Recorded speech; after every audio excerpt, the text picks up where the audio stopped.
নমস্কার বন্ধুরা, শুভ বিকেল। আমি সুধা, আপনারা দেখছেন সুধা রান্নাঘর। তো আবারও চলে আসলাম নতুন ধরনের একটি সুস্বাদু মিষ্টির রেসিপি নিয়ে। তো সামনে কিন্তু রথযাত্রা হিসাবে একটু মিষ্টি তো করতেই হয়, তাই না? তো আজ চলে এসছে আপনাদের রান্নাঘরে মিষ্টির রেসিপি। তো রথযাত্রা উপলক্ষে একটি মিষ্টি উপহার দেওয়ার জন্য চলে আসলাম। আজকে যে মিষ্টিটা করব সেটা কিন্তু পনির দিয়ে করব। আর এই পনিরের মিষ্টি কীরকম হয় সেটা আপনারা দেখেই নিন নিজেরা। কতটা সুন্দর হয় সেটাও দেখে নিন। অবশ্যই কমেন্ট করে জানাবেন। আমার চ্যানেলে যদি নতুন থাকেন চ্যানেলগুলো সাবস্ক্রাইবার করবেন। যারা ইউটিউব থেকে দেখছেন চ্যানেলটি সাবস্ক্রাইবার করবেন। যারা ফেসবুক থেকে দেখছেন পেজটিকে ফলো করে পাশে থাকবেন। তো চলুন রথযাত্রা উপলক্ষে নতুন ধরনের একটি মিষ্টি উপহার দিই আপনাদের সকলকে। চলে এসেছি পনির নিয়ে। তো আজকে এইরকম ধরনের একটি পনিরের প্যাকেট পেয়েছি। চলুন পনিরটা আগে কেটে নিই।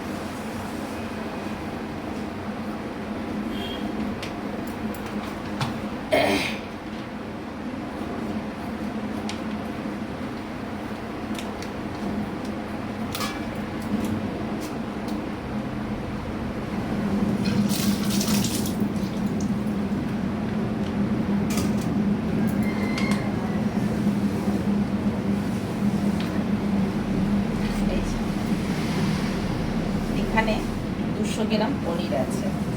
তো এই পনিরটা আমার লাগবে। এখানে একটা মিক্সি বোল নিয়ে নিয়েছি।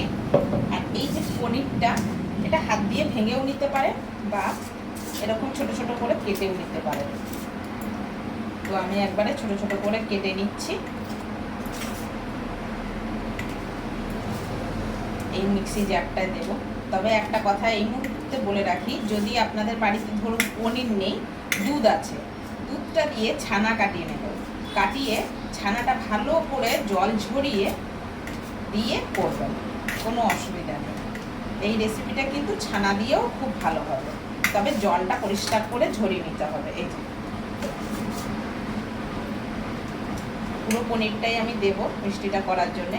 আর এই মিষ্টিটা কত তাড়াতাড়ি হয়ে যায় সেটাই আপনারা দেখতে থাকুন। মানে কেউ যদি খাবে বলে বেশিক্ষণ লাগবে না মিষ্টিটা, আধা ঘন্টা হাতে টাইম নিয়ে রাখবেন। মানে মিষ্টিটা বানাতে বেশিক্ষণ টাইম লাগবে না, একটু সেট হতে বেশিক্ষণ টাইম লাগে।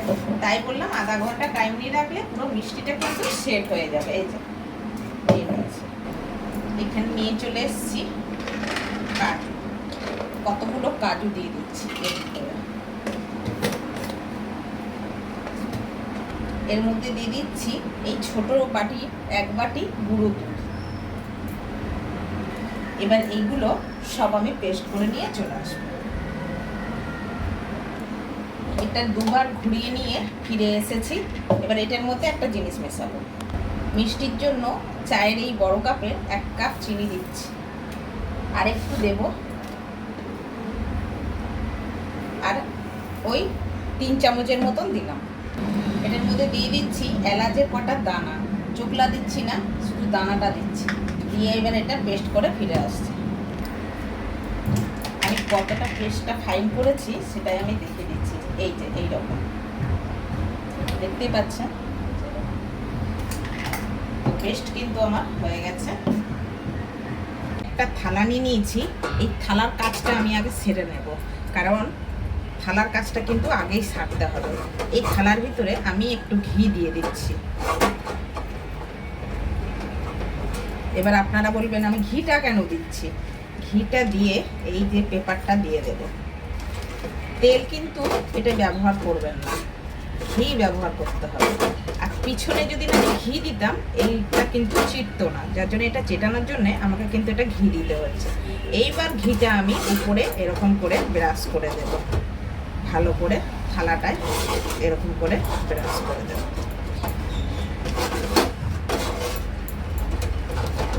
রথ আসছে আর মিষ্টি খাবো না সেটা কি কখনো হয়? সেটা যে জিলাপি বা খাজাই খেতে হবে তার কোনো মানে নেই। কত নতুন ধরনের মিষ্টি আছে। আর এই পনির দিয়ে মিষ্টিটা একবার যদি বাড়িতে আপনারা করে খান, বারবার কিন্তু করতেও ইচ্ছে করবে, খেতেও ইচ্ছে করবে। দোকানের মিষ্টি তখন আর ভালোই লাগবে না। এটা আমার হয়ে গেছে। চলুন, যেহেতু কড়াটা গরম হয়ে গেছে, কড়ার গ্যাসটা কমিয়ে একটু এর মধ্যে লিকুইড দুধ দিয়ে দিচ্ছি। এইবার দুধটা দিয়ে এই যে আমি মিশ্রণটা করে রেখেছি, এই মিশ্রণটা এটার মধ্যে আমি দিয়ে দেব। খালি কড়াতে দিলে এটা কিন্তু ধরে যাবে, যার জন্যে আমি আগে একটু দুধ দিয়ে দিলাম। আর অবশ্যই এটাতে কিন্তু দুধই ব্যবহার করবেন, জল ব্যবহার করবেন না।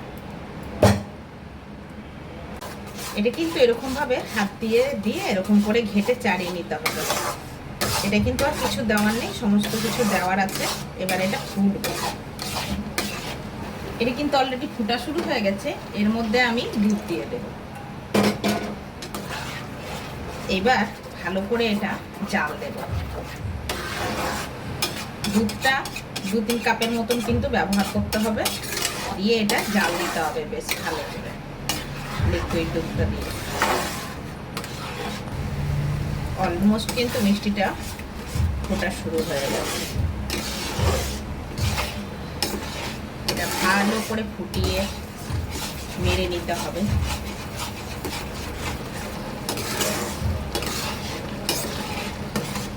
এর মধ্যে কয়েকটা বাদাম দিয়ে দিচ্ছি।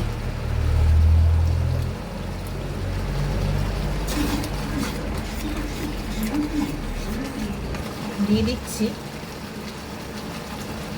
একটু কেসর। বাদামটা দিলাম আমি কাঠবাদাম, পেস্তা বাদাম থাকলে আপনারা পেস্তা বাদামও ব্যবহার করতে পারেন। মিষ্টি তো সব রকম বাদামই দেওয়া যায়। এটা কিন্তু এরকম অনবরত নেড়ে যেতে হবে, না হলে কিন্তু নিচে লেগে যাবে, যেহেতু পুরো দুধ আছে তো। কতটা দেখুন, জলটা কিন্তু একদম মরে গেছে। এই পর্যায়ে আমি এখানে 1 চামচ ঘি দিয়ে দিলাম।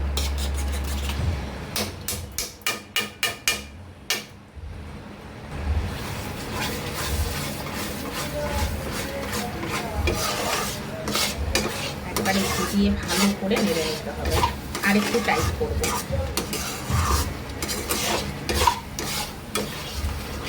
মিষ্টিটা কিন্তু এরকম চাড়িয়ে যেতে হবে, যেন না কড়ায় তলায় একটুখানিও আটকালে কিন্তু মিষ্টিটা যে টেস্ট আর সুগন্ধটা সেটাই কিন্তু নষ্ট হয়ে যাবে। আমার কিন্তু এটা হয়ে গেছে, এবার আমি নামিয়ে দেবো। থালাটা যে রেডি করে রেখেছিলাম বাটার পেপার দিয়ে, সেই থালাটার মধ্যে আমি একটু দিয়ে দিচ্ছি কেশর, দিয়ে দিচ্ছি একটু গার্নিশিংয়ের জন্যে। আর এর মধ্যে দিয়ে দেব একটুখানি কিশমিশ। এই মিষ্টিটা যদি একবার বাড়ির কাউকে খাওয়াতে পারেন, বাইরের থেকে কিন্তু আর মিষ্টি করতেই হবে না। আর অবশ্যই এটা গরম গরমই কিন্তু ঢালতে হবে। এই যে গরম গরম আমি এবার ঢেলে দেব, ঠান্ডা করা কিন্তু মুছতে যাবে না, গরম গরমই ঢালতে হবে।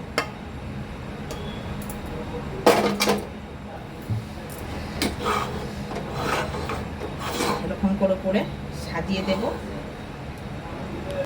হাত দিয়ে এরকমভাবে একটু সেট করে দেবেন। এই যে আমি জল হাত নিয়েছি, এরকমভাবে একটু সেট করে দিচ্ছি। এইটা ঠান্ডা হলে আমি কিন্তু ফ্রিজে রাখবো। অবশ্যই এটা ফ্রিজে রেখে সেট করতে হবে, না হলে কিন্তু হবে না। আমি এটা ফ্রিজ থেকে বার করে নিয়ে চলে এসেছি। এই যে মিষ্টিটা দেখতে পাচ্ছেন।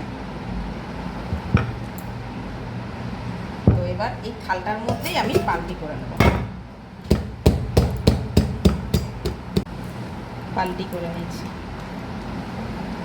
দেখুন বন্ধুরা, সন্দেশটা কত সুন্দর হয়েছে, দেখতেই পাচ্ছেন যে কতটা সুন্দর হয়েছে সন্দেশটা। চলুন কাটি। আর কতটা পুরো হয়েছে, মানে পুর হয়েছে, সেটাও আমি দেখাবো।